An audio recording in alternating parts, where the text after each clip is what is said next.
Hey guys, it's Cream, aka Miss Cream of the Crop, and I'm still here at Temple of Passions for the Wonder Women event. I am sitting with this awesome goddess. Nais is real, and she was the grand closer for the night. And I got a chance to hear a few bits and pieces of her performance. We're going to get into that, but what I really want to know right now is what makes you, Nais Israel, a Wonder Woman? Well, I feel that what makes me a Wonder Woman is because women empowerment. What do I think about women empowerment? It's I'm not gonna say the popular thing. The popular thing is because we're in a time where a lot of women, we're in a feminist type of movement that's going on, and women altogether. I think it's more so black empowerment. I'm gonna switch this situation a little bit because I'm not really for feminism type thing. I believe that's what destroyed the black family. I'm not a feminist. I support black women because we do need to come together, because that's kind of, men are not going to get us together, women are. So that's what I think about that. As far as empowering women, I feel like we need to definitely come together as women. Like, instead of seeing a woman I say, hey, I love your shirt, right, instead of just eyeing you down, and right, you like, why is she eyeing me down? Like, right, everything's very negative when it comes to women. So I'm not with feminism, but I am with, we do need to come together as a sisterhood. So what do you think about the black women that are changing the narrative of feminism and now are speaking in regards to black feminism and talking about the difference between what feminism was when white women were the ones who brought up and made up the word feminism, but now there's a black feminist movement? What do you think about that? Well, to be honest, what I think about that is just creating another division. That's what I think personally. I think how something is started is how it ends. Okay, so I feel like if the white woman started, it's going to end with the white woman, with us booting out the white woman and bring it back in our black men. So that's fine. We can do that. We have to start somewhere. So let's do this black feminist, what we have to do so we can come together, and then our black men see it's like, dang, they're together, and then we clench together we demand respect, and then we will give you respect. And I know men are thinking the same thing, but me personally, what my mindset is that it's definitely like the black family, because that's what's being tarnished. The more and more that you say men this and black women this instead of saying family, the more destruction happens. Because then you could be a single mother, talk about women empowerment all through the house with your girls. You could have a girl and a boy, and then the boy sit there like, what about men empowerment? You know what I'm saying? He's a leader, and he has to lead something. And women, we just kind of we make a house our home. We make we make a full course meal. Like, we're just raw. Like, we make everything better. You know what I'm saying? Like, a man could give you something, but we can make it better. Like, a man can give you some cardboard, and this is what we make. Right. You know what I'm saying? Yeah.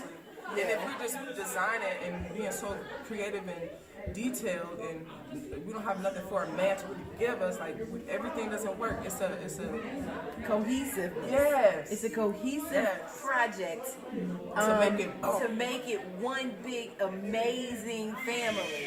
So I understand where you're coming from, and there isn't anything wrong with having, women empowerment and black feminism, as long as we're not leaving out our men. And even if you aren't a woman who wants to be with a man, there's nothing wrong with still empowering men, because you still need men to make babies. That's how you got here, baby. Exactly, you still need men to make babies, and who wants to help a couple make a baby if you won't empower me as a man and respect me as a man, because you still need me to make a baby. So I really agree with what you're saying in regards to you need to empower everyone. So when we are empowering our little girls, I think that we have to remind our little boys that we are empowering our little girls so that they can be better partners for you and whomever they choose to be partners with. Exactly. So we're living in a time where, we're dealing with that, but I believe in reproduction. I'm not a judgmental person. I'm not with that. I do talk about the creator, God, whoever you might talk to him as, Jesus, Allah, whoever. But my thing is, I believe in a higher power, and I believe that higher power created melanated beings, melanated meaning black, however you want to put it, and I believe that the negative energy, devil, whoever you might say, is here to destroy that, period. So I rather stay focused on the family than any specific, whether it's men or women. I don't think one is over the other, period. Right. Family.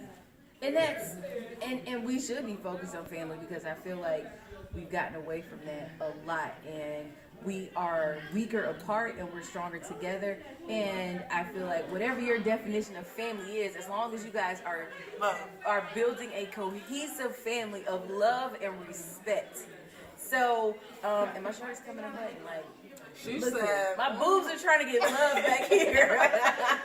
I don't apologize. But so speaking of your strong beliefs in the universe and love and cohesiveness, you recently released a project. It's called White Supremacy, and you released a video for that. And I did get to hear a little bit of it because I've been back in this room, and I could tell that you were a strong being. So tell us about White Supremacy. I know what the title is. We can all guesstimate what we think the song is about, but I would rather for you to explain what White Supremacy is based on your definition.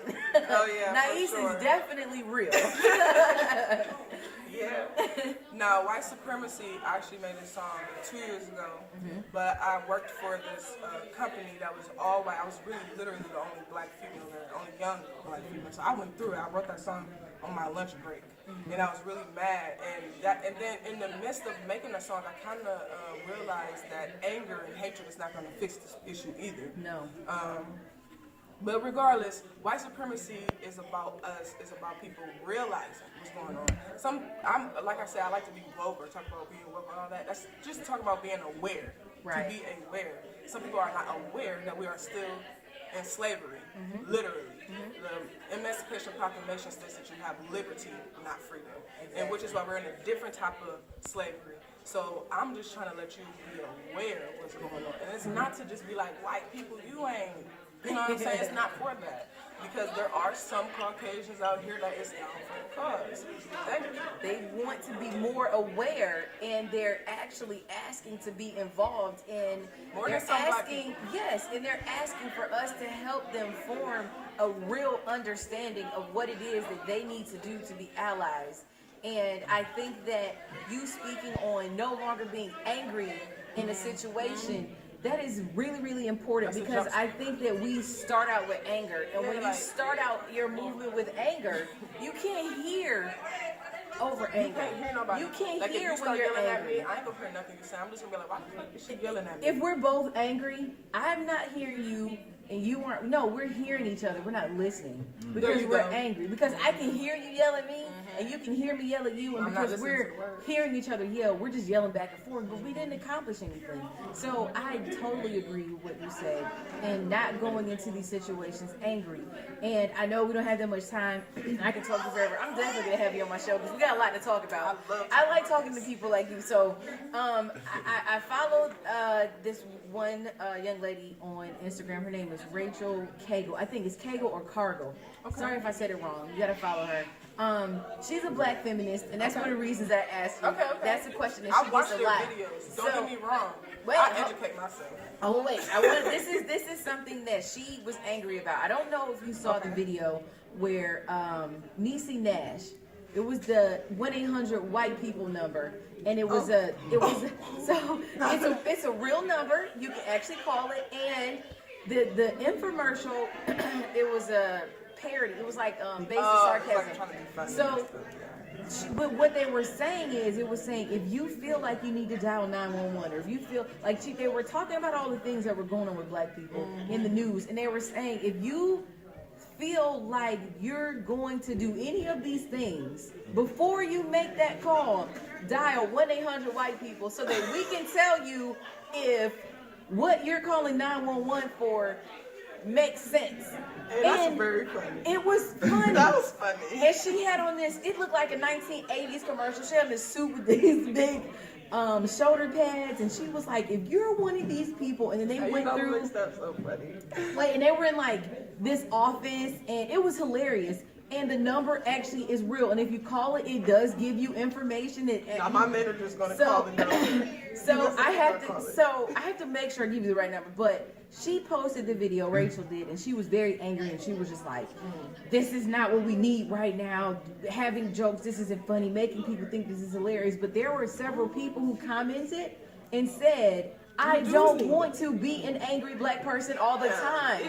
They said, you know what I mean? She said, there were so many people that said, I'm tired of being angry. I just want solutions. And if making someone pay attention to what's going on with us, through using sarcasm and parody, if that's the way that we can get them to pay attention to us, then I'm all for it, because being angry hasn't worked for us through all these hundreds of years. You know what's so funny?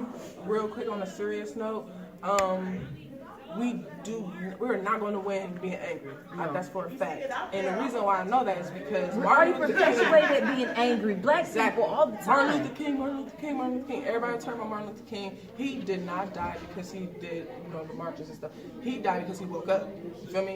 In 1967, if you watch all of his interviews, you will see he was not talking about that religion. He was not talking about dividing anybody. He was talking about coming together along with Muhammad Ali and the older Muslim guy, forgot his name, but Muhammad. Yeah, Muhammad. Right. So yeah.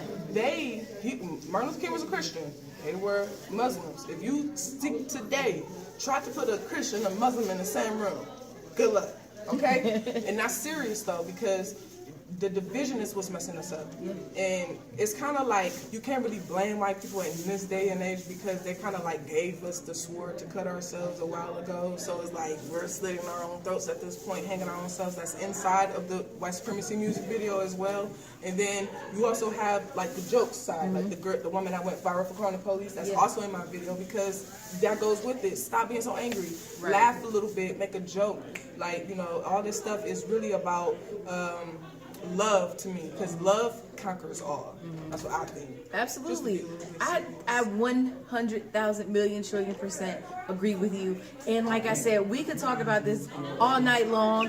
I definitely want to have you on my show, maybe have you on my podcast, because I hardly ever have people that can talk about stuff with this. We can go on with this. And listen, I have so much stuff that I want to talk to you about, because I definitely want to hear your take on certain things because of certain views that you've already expressed, and I'm already enjoying this conversation. But this is Nais is real, as you guys can see. She is definitely real. It's the event is over, so we can't do this on. We could, but we can't while we're here. So you guys, you see her name. It's on the Wonder Woman cardboard. But for those that may not see the cardboard, I don't know if it's too much light.